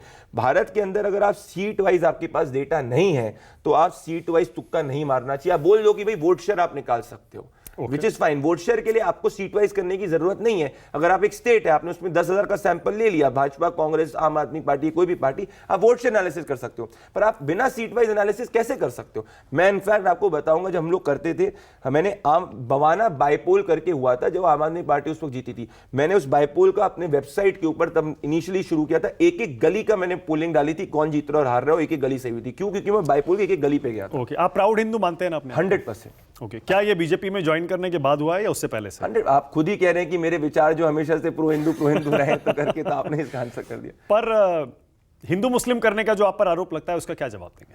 नहीं, मैं हिंदू मुस्लिम नहीं करता। सिर्फ सांप्रदायिकता को आप बढ़ावा देते हैं? नहीं, मैं ऐसा नहीं करता, पर हाँ हिंदू के हित की बात करता हूं। मैंने मुसलमानों के खिलाफ तो एक भी बयान नहीं दिया। सिर्फ हिंदुओं की बात क्यों करते हैं? नहीं, मैं देश की बात करता हूं और उसमें हिंदू की भी बात करता हूं, क्योंकि मुसलमानों की बात करने के लिए तो हजारों लोग हैं हमारे, हैं तो चीजें। पर हाँ, एक चीज मैं आपको कहूंगा, भले हिंदू हो, मुसलमान हो, क्रिश्चियन हो, कोई भी हो, अगर किसी के खिलाफ भी गलत होगा तो ऐसा नहीं है कि मैं हिंदू की बात कर रहा हूं तो उसमें नहीं आवाज उठाऊंगा। ये चीज आप, लेकिन आपकी पार्टी के तो बहुत सारे नेता कहते हैं हमें मुसलमान का वोट ही नहीं चाहिए। वो नहीं, ना मुस्लिम देता है बीजेपी को वोट, ना हमें चाहिए। नहीं, वो ये कहते हैं कि भाई मुसलमान हमको मेजॉरिटी वोट नहीं देता है। हाँ। ये तो समाज को सोचना चाहिए, क्या उसकी वजह से हम लोग की पॉलिसी में कोई फर्क आया? नहीं आया। हम सबका साथ सबका विकास में विश्वास रखते हैं। तभी आप देखिए ना मानक जी, अगर हमारा सोच ये होती कि जो हमको वोट डाले हम उसी का काम करें, तो फिर हम 60% ऑफ ज्योग्राफिकल एरिया से 90% ऑफ ज्योग्राफिकल एरिया में एज अ पार्टी एक्सपैंड ही नहीं होते। पहले तो आप लोग हमको ब्राह्मण बनिया पार्टी कहते थे, आज एटलीस्ट हमारा सबसे ज्यादा सर्व समाज वोट तो है। ये तो आप भी मानेंगे कि आपकी कंट्रोवर्सीज बहुत हुई है आपके इस छोटे से करियर में इतने विवाद हुए हैं आपके। 10 साल का करियर, हाँ कह सकते हैं आप। बहुत विवाद हुए हैं। जैसे एक विवाद आपका हुआ था मुंबई में जी, जब आप रिपोर्टिंग कर रहे थे जी, कुछ पत्रकारों से आपका झगड़ा हो गया? मेरा कोई झगड़ा नहीं हुआ था, उन्होंने आपको अटैक कर दिया था? जी, बस यही फैक्ट हुई थी कि उन्होंने मुझे अटैक करा, क्योंकि आपने कुछ कहा था? किसी को नहीं। मैंने अगर बोल दिया चाय बिस्कुट, तो मैं किसी को थोड़ी कह रहा हूँ क्या चाय, और मैं भी, आप और मैं चाय पी रहे हैं, हाँ। तो क्या इसका चीज हो गई, इशू हो गया? आपने बाकी पत्रकारों का अपमान करते हुए उन पर एक कमेंट किया था। मतलब कोई व्यक्ति चाय और बिस्कुट खाए, वो अपने आप को अपमानित कैसे महसूस कर सकता है? आपको तो सोचना चाहिए उनको चीजें। मैं तो क्या कह रहा था, क्या हुआ क्या था बताइए ना। कुछ नहीं, वो इस वक्त यही हुआ था कि मैं रिपोर्टिंग कर रहा था। देखिए, हर व्यक्ति का स्टाइल होता है मानक जी। आपका एक स्टाइल है शो करने का, आपको दर्शक देखते हैं, किसी दूसरे का कोई दूसरा है, सबका स्टाइल होता है। मेरा मानना है कि निजी टिप्पणी, किसी के खिलाफ पर्सनली निजी टिप्पणी नहीं करनी चाहिए। तो मैंने किसी ना पत्रकार का इंडिविजुअल नाम लेकर कुछ नहीं कभी करा, ये मैं मानता हूं। अब अगर उस वक्त जो है, अब वो भी आप मानते हैं कि उस वक्त उस केस की जो इन्वेस्टिगेशन को देश की जनता ने बहुत बड़े तरीके से उस वक्त देखा था, सुशांत सिंह राजपूत, जी, सुशांत सिंह राजपूत की समर्थन का, ये आप भी जानते हैं, हम भी जानते हैं। अब उस वक्त मैं जो सुशांत सिंह राजपूत जी की जो मृत्यु हुई थी, उसमें जो लोगों के मन में सवाल थे उसको रेज कर रहा था, और मैं उनसे सवाल पूछ रहा था कि जो जाके उन सवालों को ढकना चाहते हैं। तो ये तो स्वाभाविक है और ये तो हमेशा से होता हुआ है। तो अब उसके कारण कुछ जो लोग हैं, वो जिनने जाकर, मैं अपनी रिपोर्टिंग कर रहा था, वो I was shocked that there were people who एकदम से वो कोई व्यक्ति उत्तेजित हो गए और उन्होंने जाके मुझे अटैक किया। पर वापस में जाके मैंने उसको पीटा नहीं, मैंने उसको, I obviously defended myself, but that is something which has to be asked कि भाई ऐसा क्या हो गया कि भाई आप जो है, आप कुछ भी बोलो, आपने बोला कंट्रोवर्सी, आप कुछ बोले, पर आप किसी को मार दोगे। और दुख की बात ये थी कि उस पर कुछ लोग जाके उसको जस्टिफाई भी कर रहे हैं। तो चाय बिस्कुट जैसी टिप्पणी करेंगे तो व्हाट इज रॉन्ग इन चाय बिस्कुट टिप्पणी? अब किसी को आपने कुछ कहा होगा, क्या कोई मंशा होगी आपकी चाय बिस्कुट बोलने के पीछे? मानक जी, अगर मेरी मंशा आपके खिलाफ अच्छी है, बुरी है, क्या वो आपको अधिकार देता है कि आप किसी को पीटे? ये सोचिए। और पत्रकार को अधिकार देता है? पत्रकार को तो कभी अधिकार नहीं देता। पत्रकार को तो इनफैक्ट ये होना चाहिए कि उसको कोई कितना भी कुछ बोले, वो हाथ ना उठाए, ना वो जाके कुछ ऐसी अभद्र टिप्पणी। अब आप सुशांत सिंह राजपूत के मामले में कह रहे हैं कि कुछ पत्रकार जो है उसको ढकने की कोशिश कर रहे थे। मैं कह रहा हूं उस वक्त जो है लोग उन सवालों को नहीं पूछना चाहते। पर सुशांत सिंह राजपूत केस में आज तक क्या हुआ बताइए ना। आपने उसे इतना बड़ा मुद्दा बनाया, मीडिया के एक सेक्शन ने इतना बड़ा मुद्दा बनाया, सीबीआई की जांच चली, आज तक कुछ नहीं मिला। हत्या हो गई, हत्या हो गई, हत्या हो गई, कहां है सबूत? देखिए, मैं आपको दो चीज बताना चाहता हूं। पहले तो अभी भी ये केस क्लोजर रिपोर्ट इसमें दाखिल नहीं हुई है। दूसरी, मैं आपको एज ए नॉर्मल पूछ रहा हूं, एज ए जर्नलिस्ट, अगर मेरे पास में कोई भी ग्रीविंग फैमिली आएगी और कोई भी विक्टिम की फैमिली आएगी जो हजारों सवाल लेके आएगी कि भाई ये सवाल है, तो ये मेरा दायित्व है सवाल पूछने का। उसके बाद जाकर जब वो सीबीआई की प्रोब हो गई और जब वो आगे प्रोब चल रही है, तो वो उस इन्वेस्टिगेटिव एजेंसी का काम है। पर आप ये तो नहीं कह सकते, जैसे फॉर एग्जांपल मैं आपको एक दूंगा, 2021 के पोस्ट पोल वायलेंस हुए थे बंगाल के अंदर, टारगेटेड। मैंने 15 दिन का कैंपेन उस वक्त करा था, ये कहते हुए कि बंगाल की सरकार जो है वो कॉन्स्पिरेसी के तहत हिंदुओं को टारगेट कर रही है। मैं विक्टिम्स को लेके आया था, ये अक्रॉस रोए थे लोग, सब कुछ हुआ था। मेरे पे उस वक्त एफआईआर हुई थी, पर उसके बाद कैलकाटा हाईकोर्ट ने उसका संज्ञान लिया और कैलकाटा हाईकोर्ट ने इन सबको माना कि भाई, आपने याद होगा famous quote, it is not the rule of law but law of the ruler, Mamata Banerjee पे कहा था, और फिर उस पे इन्वेस्टिगेटिव एजेंसीज को ऑर्डर कर दिया था। तो मेरा काम तो वहीं तक रहेगा ना एज अ जर्नलिस्ट। नहीं, आपने सिर्फ सुशांत सिंह राजपूत के केस में उनकी गर्लफ्रेंड को कटघरे में खड़ा नहीं किया, आपने पूरे बॉलीवुड को नशेड़ी करार दे दिया कि सब नशा करते हैं, सब बुरे हैं। उन्होंने केस भी तो किया था आपके ऊपर हाई कोर्ट में। वो मेरे पे नहीं, और 3 सब पे किया था। आपका भी नाम था उसमें। जी बिल्कुल। मुझे बताइए, सबको पूरा बॉलीवुड गंदा है। क्या नशे के खिलाफ बोलना गलत है?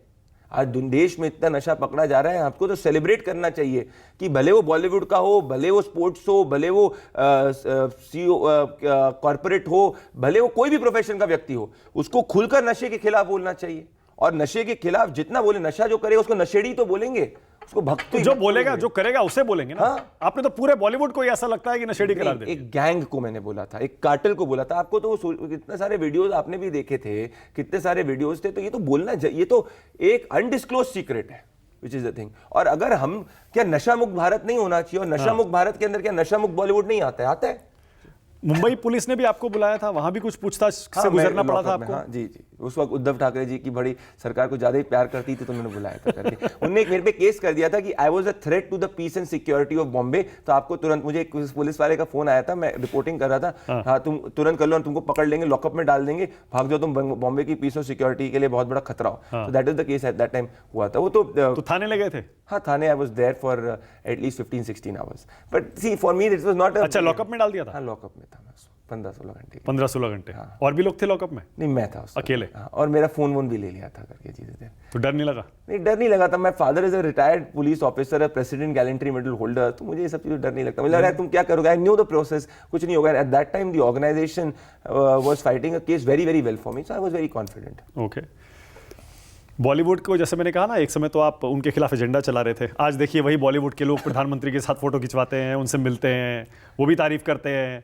अब आप बीजेपी में आ गए, तो अब जाहिर है आपकी मजबूरी होगी। नहीं, मैं बॉलीवुड के खिलाफ कभी एजेंडा नहीं चला था। मैं जो बॉलीवुड, जो नशा करते, उनके खिलाफ मैं आवाज उठा रहा था, और ये हमारी मुहिम रही है। भाई आप मुझे बताइए, मैं सेलिब्रेट करता हूं भाई साबरमती एक्सप्रेस जैसी पिक्चर, जिसने इस देश के अंदर जो गोधरा के नाम पे कांग्रेस पार्टी ने झूठ दुनिया के सामने रखा था, उसको सामने रखा है, उसको सेलिब्रेट करता हूं। मैंने खुद देखी है, और मैंने खुद देखी। तो जो राष्ट्रभक्ति की पिक्चर होंगे, जो एंटरटेनिंग मूवी होगी, मुझे उसमें क्या है? बॉलीवुड इज समथिंग जो हमारे कल्चर को आगे लेके जाता है। पर हाँ, जो उसके नाम पे नशा करे और नशे को प्रमोट करे, उसके खिलाफ तो हर देशभक्ति के व्यक्ति को बोलना चाहिए। ठीक है। आपके पिताजी पुलिस में थे? जी। कहाँ?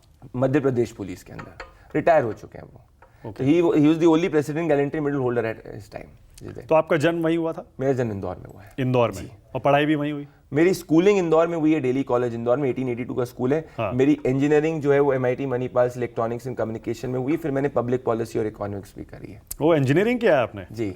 Electronics and communication? जी, और फिर पब्लिक पॉलिसी एंड इकोनॉमिक्स। वो कहाँ किया? वो एक तक्षशिला और लीकॉन के साथ में जो कोर्स था, उसका मैंने करा था करके। उसको कुछ पढ़ाया भी आपने उसके बाद? मैंने, अब देखिए, उस वक्त प्राइम मिनिस्टर ने 2015 में एक कहा था, आपको याद होगा, मन की बात में, मैं बता रहा हूँ, मन की बात में उन्होंने कहा था कि हर युवा को, see I have been always, मेरा अगर आप ट्रैक रिकॉर्ड लेके, I have always been inspired by prime minister Narendra Modi. क्योंकि मैं 2 लोगों की स्पीचेस को 2000, क्योंकि हम लोग डिबेट बहुत करते थे, MUNs, मॉक पार्लियामेंट्स, तो 2011-12 से मैं 2 लोगों की स्पीचेस को बहुत माइन्यूटली करता था फॉलो, और अब 3 की करता हूँ। उस वक्त अरुण जेटली और प्राइम मिनिस्टर नरेंद्र मोदी जब चीफ मिनिस्टर थे, अब मैं होम मिनिस्टर अमित शाह और प्राइम मिनिस्टर नरेंद्र मोदी की बहुत माइन्यूटली स्पीचेस को फॉलो करता हूं। तो उस वक्त क्या, हमको कोई भी डिबेट के लिए प्रिपेयर करने जाना होता था, तो हम लोग जेटली जी को सुनते थे। और अगर कोई भी मास का कोई प्रोग्राम होता था, हिंदी कैसे अच्छी बोलनी, क्या करना है, तो उसके लिए प्राइम मिनिस्टर नरेंद्र मोदी, उस वक्त चीफ मिनिस्टर थे, उनको सुनते थे। तो प्राइम मिनिस्टर ने एक बार जब प्राइम मिनिस्टर बने थे, जस्ट मन की बात में कहा था कि हर युवा अगर 1 घंटा कोई भी अपने आसपास के स्कूल में पढ़ाए, तो जाके इससे देश का बहुत भला होगा। और मैंने थिएटर वीटर बहुत अपने कॉलेज में किया है, done street play, IIM, NSD, अलग अलग जगह। तो चलो एक्सपेरिमेंट करते हैं। तो फिर मैंने पास के पिंक फ्लावर स्कूल के अंदर 5-6 महीने के लिए ड्रामेटिक्स को यूज करके सोशल साइंस पढ़ाया था। द गुड पार्ट वाज कि 2 साल बाद मुझे अपने स्टूडेंट का फेसबुक पे DM आया कि सर मैं IIT रुड़की क्रैक कर गया और मैं आपको इसके लिए धन्यवाद करना चाहता हूं। सब बच्चे मैंने बोला भाई मैंने क्या कर दिया करके, बट यस इट वाज। अच्छा, प्रधानमंत्री से आप तब से इंस्पायर्ड नहीं, आप उनकी मेरा बात मानकर आपने स्कूल में पढ़ाया? 100% यस। और इनफैक्ट आपको बताऊं, जब प्राइम मिनिस्टर ने स्वच्छ भारत की भी बात करी थी तो इंदौर में हम लोग ने एक कार्यक्रम किया था। My mother runs the largest NGO in thalassaemia prevention. तो हमने मन का कानून करके पूरा एक कार्यक्रम किया था उस वक्त नेहरू स्टेडियम के अंदर, जिसमें इंदौर से 125 स्कूल्स के बच्चों को हम लोग ने शपथ दिलाई थी कि आप अपने स्कूल को क्लीन करेंगे। The video still there on YouTube. Okay, उसके बाद फिर दिल्ली आना कब हुआ? दिल्ली आया मैं 2015-16 में आया। मैं ग्लोबल विलेज फाउंडेशन के साथ में था। ये एक थिंक टैंक थी। उसके बाद जाके मैंने 16 की तरफ में, जब कॉन्स्टिट्यूशन डे के समय मैंने जन की बात शुरू करा था, तो मैं, और उसके बाद फिर आपने डिबेट में आना शुरू किया। मेरे डिबेट्स में भी आप तब से आ रहे हैं। तो क्या उस वक्त आपके सब लोगों को, उस वक्त लोगों को राइट ऑफ सेंटर विचार के लोगों की जरूरत थी। तो that is how my first thing was with NDTV at that time when Pranoy was there, and then I started to work with Arnab and other things happened. So yeah okay, तो कितने चैनलों के साथ आपने काम किया? So, see, I've been on debates with all, but as in full time, I've worked with Republic, I've worked with India News NewsX, and I've worked with Z. Okay, तो Republic के साथ कितना टाइम काम किया? 4.5 years. Okay, फिर India news? फिर India news के साथ 2.5 years. 2.5 साल वहाँ रहे। और Z के साथ कुछ महीने। ओके, और उसके बाद फिर आपने राजनीति में लगा दी छलांग? एक गैप के बाद में। हाँ, कूलिंग ऑफ पीरियड के बाद। कितने महीने हो गए बीजेपी ज्वाइन किए? 6 महीने कंप्लीट होने वाले हैं। 6 महीना तो बहुत होता है जी। Honeymoon period is over. Honeymoon period क्या है पॉलिटिक्स में? There is no honeymoon period. The day you enter, जब मैं जिस दिन मेरा अनाउंसमेंट हुआ था उसी दिन में इवनिंग में I was at the party office. उसी दिन काम शुरू कर दिया था? बजट के दिन पे मेरा अनाउंसमेंट हुआ था। और इवनिंग में हम ऑनरेबल फाइनेंस मिनिस्टर की सभी प्रवक्ताओं को ब्रीफिंग थी। So I was there in the party office. अच्छा, हुआ कैसे था ये? लोग जानना चाहते हैं कि अचानक ये सेफोलॉजी करते करते, जर्नलिज्म करते करते कैसे बीजेपी में पहुंच गए? नहीं, अचानक नहीं है। अगर आपको याद होगा, लोकसभा चुनाव के बाद में कुछ समय तक मैंने ना ऑन एयर कोई शो होस्ट किया था और ना ही मैंने कोई सेफोलॉजिकल एक्सरसाइज ली थी। So I had given at least 1.5 months से ज़्यादा अराउंड समय लोकसभा इलेक्शंस के बाद में। और तब मैं ये विचार कर रहा था लॉन्ग टर्म, और मैं ऑनरेबल प्राइम मिनिस्टर से काफ़ी ज़्यादा इंस्पायर हुआ हूँ। और जब मैं उनसे खुद पर्सनली भी मिला था तो मुझे ये लगा था कि मुझे कुछ ना कुछ देश के लिए करना है। And I believe working for the honourable prime minister and the party is a way to contribute to the country. हुआ कैसे था? किससे संपर्क हुआ था सबसे पहले? नहीं, पार्टी ने बुलाया था या नहीं? मैंने अपनी इच्छा जाहिर करी थी। इलेक्शंस के बाद में मैं थोड़ा 15 से 20 दिन के आत्मचिंतन में था कि भाई long term what is the impact which I will do. And तो फिर मैंने सोचा कि अभी इस वक्त देश के अंदर प्राइम मिनिस्टर नरेंद्र मोदी है। और मेरा हमेशा से जो विचार रहा है, क्योंकि अगर मेरे जर्नलिज्म में भी मैं एक ओपिनियनेटेड जर्नलिस्ट रहा हूँ, जो हमेशा मानता हूँ। मैंने एक रूल रखा था कि मैं कभी फेक न्यूज़ नहीं करूँगा, but I will have an opinion on issue. सो मैंने, अगर आप देखिए तो कोई भी झूठी खबर कभी नहीं चलाई है, पर मेरी हमेशा ओपिनियन रही है जिस पे कुछ लोग को अग्रीमेंट हुआ है, कुछ लोगों को डिसअग्रीमेंट हुआ है। तो इलेक्शंस के बाद में जब मैं आत्मचिंतन कर रहा था तो मैंने बोला कि अब समय आ गया है कि why shouldn't I look at working as a worker for the honourable prime minister. तो उसके बाद मैंने निर्णय लिया था। मैंने ऐसा नहीं किया था कि आज मैं एंकरिंग कर रहा हूँ, कल जाके मैंने कोई चुनाव लड़ लिया। जी। किसकी तरफ इशारा कर रहे हैं? किसी की तरफ नहीं, इशारे में सब कुछ कह दिया मैंने। अच्छा, कैसा लग रहा है कि पहले एंकर के तौर पे आप डिबेट शो होस्ट करते थे, सवाल पूछते थे, अब प्रवक्ता के तौर पर जवाब देना पड़ता है एकदम? तो देखिए, 2 तरीके से मैं इसको देखता हूँ। पहले तो एक तो बहुत ज़्यादा सीखने को मिलता है क्योंकि I get a chance to read a lot which is that, पहली चीज़। दूसरा ये है कि एज एन एंकर या न्यूज़ जो मैं कहता हूँ, हमेशा से एक जर्नलिस्ट जो होता है इम्पेशेंस होता है, क्योंकि खबर आपको सही समय पे ब्रेक करनी होती है। Politics is a lot about patience. So politics में बहुत ठहराव की ज़रूरत होती है। न्यूज़ के अंदर ऑब्वियसली लाइफ में ठहराव की जरूरत होती है, बट न्यूज़ को अगर आप सही टाइमिंग पे आप ब्रेक ना करो तो न्यूज़ की वैल्यू जो है वो कम हो जाती है। तो ये एक फ़र्क देखने को मिल रहा है। और एक और चीज़ जो मैं फ़र्क देखने को मिलता हूँ कि ultimately it is a marathon, it's not a sprint. सो अगर आप जैसे मान लीजिए कोई भी शो के लिए हम लोग प्रिपेयर करते हैं तो आपको उस दिन पे डिलीवर करना होता है show. But politics as a journey is a very long term journey. It is not कि भाई आज छक्के मार दो, चौके मार दो, 3 मार दो, और जो आपका कार्य क्षेत्र होता है you have to deliver that is something which is there. तो ये एक बड़ा सा फर्क है। तो इम्पेशेंस से पेशेंस का जो एक फर्क आप समझ सकते हैं, that is a change which I feel. Okay, अब मेरा रैपिड फायर राउंड। जी, ये बड़ा मतलब चैलेंजिंग राउंड पूछा है। बड़े बड़े डरते हैं इससे। जी बिल्कुल, पहले चेतावनी दे दूं। मैंने आपके देखे ना पुराने interview. Okay, Pradeep Bhandari, rapid fire round. पहला सवाल, क्या देश का मुस्लिम खतरे में है? बिल्कुल नहीं। क्या हिंदू खतरे में है? मुसलमान मेजॉरिटी इलाकों में जहां कांग्रेस की सरकारें हैं। क्या राहुल गांधी देशद्रोही है? हाँ। क्या कांग्रेस देशद्रोही है? आज की कांग्रेस हाँ। क्या पूरा विपक्ष देशद्रोही है? नहीं। कौन नहीं है? मेरे हिसाब से बीजेडी नहीं है देशद्रोही, मेरे हिसाब से AIADMK नहीं है देशद्रोही, जो इंडी अलायंस का पार्ट नहीं है वो देशद्रोही नहीं है। क्या देश के मुसलमानों को बराबर का हक है, हिंदुओं जैसा हक है? 100% यस। पर आप तो उन्हें सेकंड क्लास सिटीजन मानते हैं, ये आरोप लगता है। वो आरोप लगाने वाले उनको स्पेशल सिटीजन्स देना चाहते हैं, हम उनको इक्वल भाई सिटीजन। सीए तो यही कहता है ना, मुसलमानों को बाहर कर दिया। 6 महीने हो चुके हैं, कौन से मुसलमान की सिटीजनशिप गई है? मैं असदुद्दीन ओवैसी और हर AIMM के प्रवक्ता से पूछता हूं, बताओ तो सही भाई कौन से मुसलमान की सिटीजनशिप गई है? और सुनिए, आज रोहिंग्या पे आम आदमी पार्टी बड़ी बोल रही है। जब सीए हम लाने की बात कर रहे थे, ये लोग क्या बोलते थे, अरे हिंदुओं को ही क्यों लेके आ रहे हो, रोहिंग्याओं को भी लेके आओ। तो इनको जवाब देना चाहिए। ओके, क्या आपको मुसलमानों का वोट चाहिए? हमें देश के हर नागरिक का वोट चाहिए।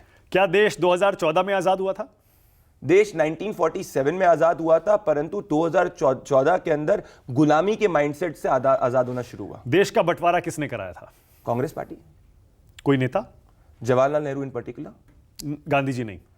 गांधी जी कई बार आप तो गांधी जी को भी जिम्मेदार मानते हैं, इसीलिए कह रहे हैं। I think Nehru ji was very instrumental at that time. क्या हिंदुस्तान का दोबारा बंटवारा संभव है? नहीं। क्या बंटवारे का खतरा देश पर है? नहीं। नहीं है।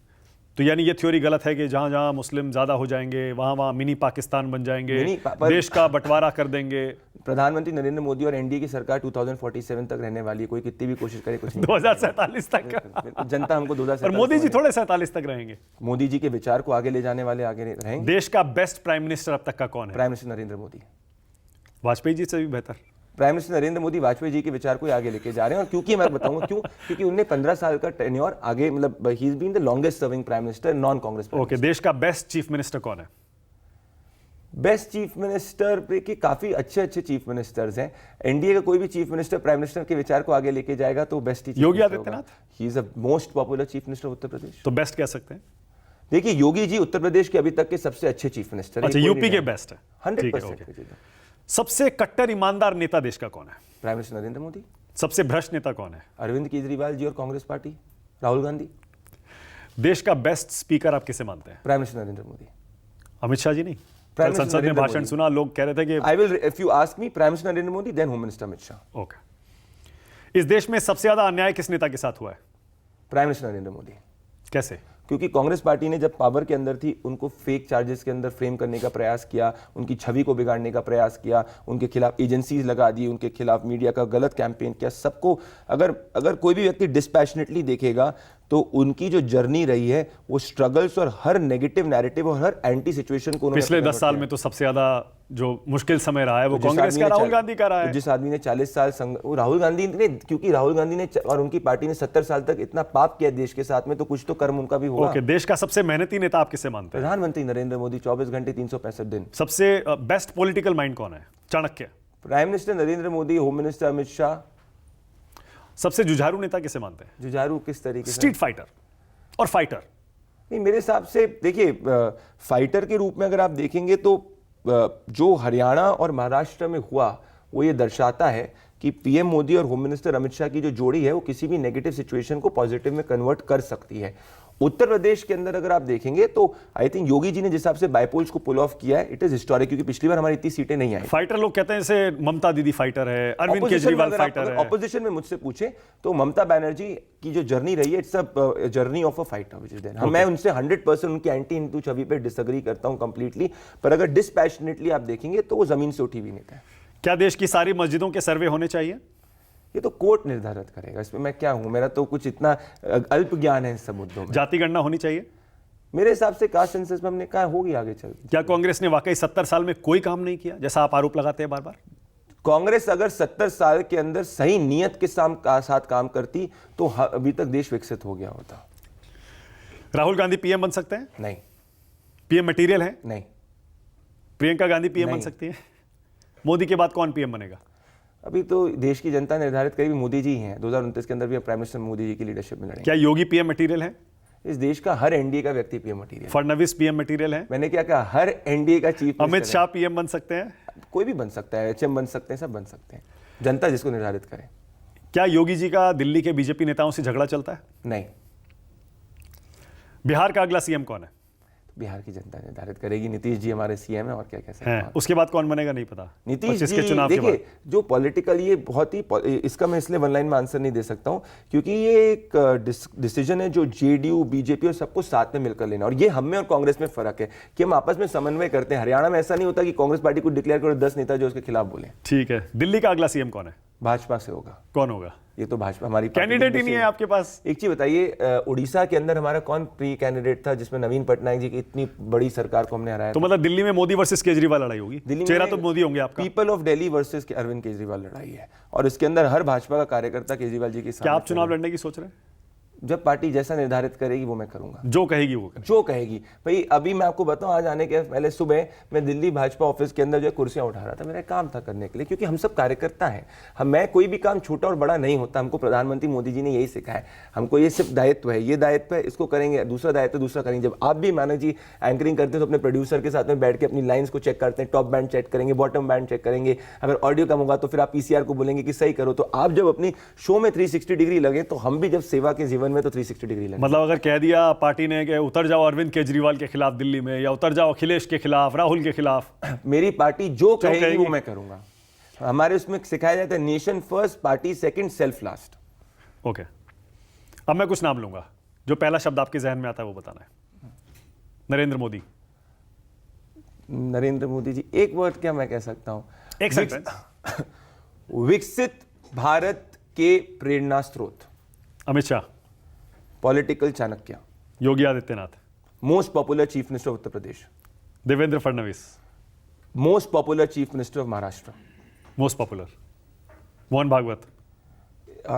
आरएसएस के हमारे संघ चालक जी, मेरे हिसाब से देशभक्ति के स्रोत। Rahul Gandhi. Not meant for politics. Not meant for politics. Anti national. I believe Rahul Gandhi विचार इज एब्सोल्युटली एंटी नेशनल। तो जेल में क्यों नहीं डाल देते आप? हाँ, विचार एंटी नेशनल है, विच इज द थिंग। उन पे कार्रवाई हो रही है नेशनल हेराल्ड के केस में, भ्रष्टाचार के केस के अंदर। उनकी वो अभिव्यक्ति की अपनी आजादी को अब्यूज करके फ्रिंज विचारों को आगे लेके जाते हैं। Priyanka Gandhi. Overrated by the media. Overrated. Example दे दूं मैं आपको? दीजिए। उत्तर प्रदेश चुनाव के अंदर वो प्रभारी थी उत्तर प्रदेश की, लड़की हूं लड़ सकती हूं की बात करी थी, पर वहां तो पार्टी बहुत कमजोर थी ना।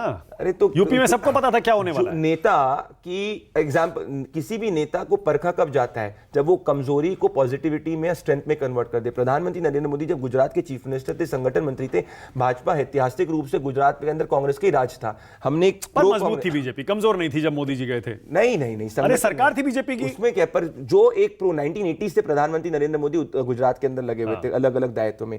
जो स्टेट हमेशा से कांग्रेस का रहा है, जहां भाजपा कभी आई नहीं है, उसको भाजपा का गढ़ बनाने वाला काम प्राइम मिनिस्टर नरेंद्र मोदी ने किया। Okay, Sonia Gandhi.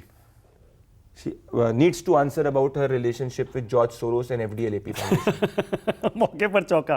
Rajiv Gandhi. Could have done much more. Rajiv Gandhi को कितने नंबर देंगे 10 में से पीएम के तौर पे? 2। मनमोहन सिंह को? 2.5 नंबर। वाजपेयी जी को? मैं कौन होता हूं नंबर देने वाला अपने नेता को? 10 में से 10। इंदिरा गांधी। डिक्टेटर। नेहरू जी। एंटी हिंदू।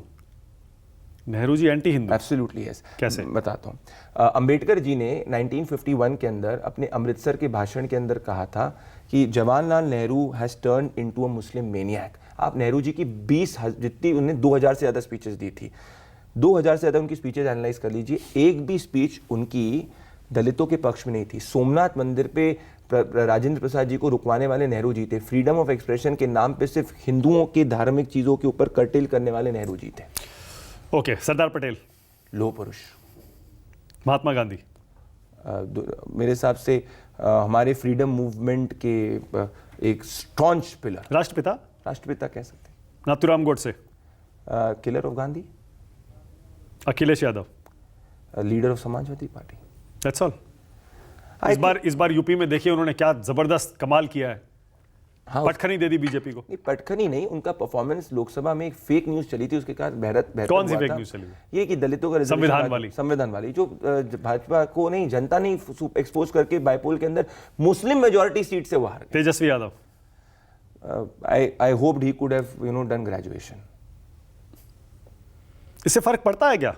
कम पढ़े लिखे नेता अच्छे नेता नहीं बन सकते क्या? नहीं, आपकी मैंने पार्टी ये में नहीं भी बहुत है। नहीं, मैंने ये नहीं कहा, मैंने बिल्कुल ये नहीं कहा, परंतु उनको अल्टीमेटली परिवार से सब कुछ लालू जी से मिला है। लालू जी ने चलिए एक सोशल मूवमेंट के अंदर जयप्रकाश नारायण जी इन सबके साथ में मिलकर संघर्ष करा था। उसके बाद उस संघर्ष से जो बिहार की जनता ने उनको सत्ता दी थी, उसका उन्होंने इस्तेमाल अपने परिवार के भ्रष्टाचार के लिए किया। तेजस्वी यादव को सब कुछ हाथ में मिल गया, तेजस्वी यादव और अखिलेश यादव जी को सब कुछ हाथ में मिला। मैं पूछना चाहता हूं, क्या आरजेडी में तेजस्वी यादव के अलावा कोई दूसरा यादव जो है वो आरजेडी का अध्यक्ष बन सकता है, सीएम फेस बन सकता है? Okay, Asaduddin Owaisi blatantly communal, anti national, blatantly communal, blatantly communal. Uddhav Thackeray, हाँ, उद्धव ठाकरे। किसी को अगर सीखना है कि पॉलिटिकल सुसाइड कैसे करना चाहिए, उद्धव ठाकरे से सीखना चाहिए। अब तो फडणवीस जी से मिल रहे हैं वो, हो सकता है आ जाए वापस एनडीए में। देखिए ये तो मुलाकातें तो सबसे होती है। एकनाथ शिंदे, जिनका आपने डिमोशन कर दिया, रियल शिव सैनिक, डिमोशन कर दिया आपने, सीएम पद से हटा दिया। ये तो आप लोग की सोच है जी। वो जब उनकी कम सीटें थी तब यही भाजपा और एनडीए जिन्होंने जाके एकनाथ शिंदे जी के साथ में मिलकर उनको कहा कि वो चीफ मिनिस्टर नाराज हैं अभी भी शिंदे जी। आपने उनसे पूछा फोन करके तो मुझे बता दीजिए, मैसेज दिखा दीजिए, सुनने लेकर नाराज है कोई? अजीत पवार, मैं कहता हूं कि रियल एनसीपी के लीडर हैं वो। शरद पवार, आई थिंक इस time as a politician is done now. Supriya Sule, and member of parliament. बस। I've never analyzed her political. Arvind Kejriwal, idealism को करप्शन में कैसे कन्वर्ट करते हैं केजरीवाल जी से सीखिए। Sheila Dikshit, I think at her time she was a popular chief minister of Delhi. वो 15 साल राज किया। Absolutely yes. So at that time she was a popular chief minister of Delhi. अच्छा काम किया शीला जी ने। लोग कहते हैं उस वक्त शीला जी के समय के अंदर जो है अरविंद केजरीवाल से ज्यादा बेहतर लोग कहते हैं उन्होंने चीज करा है। पर एक चीज कहूंगा उन पे भी, क्योंकि वो कांग्रेस का जो इतना, देखिए क्या होता है, कोई भी व्यक्ति जब कांग्रेस में होता है ना, एनालाइज करिएगा, सोनिया गांधी, राहुल गांधी और प्रियंका वाड्रा, इन सबकी जो फैमिली के होता है कि उसको भ्रष्टाचार करना ही पड़ता है। उनकी हैबिट है भ्रष्टाचार, उनकी हैबिट है भ्रष्टाचार। Okay, Yogendra Yadav, fraud. क्यों? मंडे को मंडे को कहते हैं कि वो फार्मर है, मैंने अभी तक उनको खेती करते हुए नहीं देखा। ट्यूसडे को कहते हैं सिफोलॉजिस्ट, 90% चुनाव उनके गलत होते हैं। वेंसडे को कहते हैं अपने आप को इकोनॉमिस्ट, मैंने कहीं उनकी कोई अर्थशास्त्र की चीज़ नहीं देखी। थर्सडे को अपने आप को कहते हैं जर्नलिस्ट, भगवान जाने कहाँ पे चीज़ देखी। फ्राइडे, सैटरडे, संडे हॉलीडे पे रहते हैं। ओके प्रदीप, मुझे बहुत मजा आया। Thank you so much. Thank you, बहुत बहुत धन्यवाद इस चाय वाला इंटरव्यू के लिए। Hope you enjoyed and I love it. Thank you. Thank you.